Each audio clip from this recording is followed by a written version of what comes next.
3 realities ng buhay abroad na hindi mo makikita sa social media. Hindi sa posts, hindi sa stories, at baka hindi mo to gustong marinig. Para sa ito.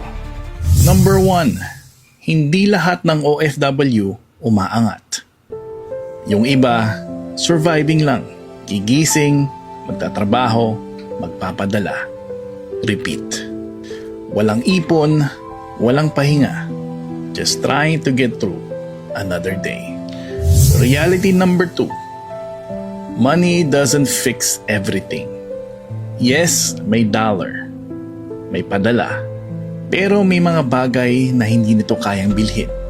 Yung presence mo, yung oras mo, yung pagkakataon na makasama sila. At kahit gaano kalaki ang kita mo, may kulang pa rin. Pero ito ang reality na pinakamahirap tanggapin.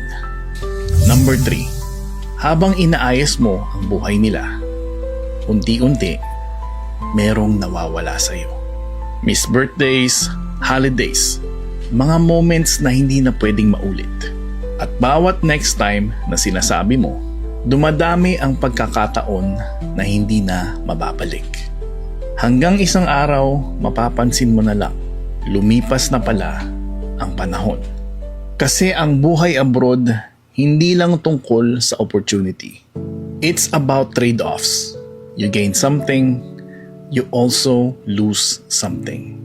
At minsan, habang binubuo mo ang buhay ng pamilya mo, may parte ng buhay mo na hindi mo na mabubuo ulit. Only call when it's 3 a.m. High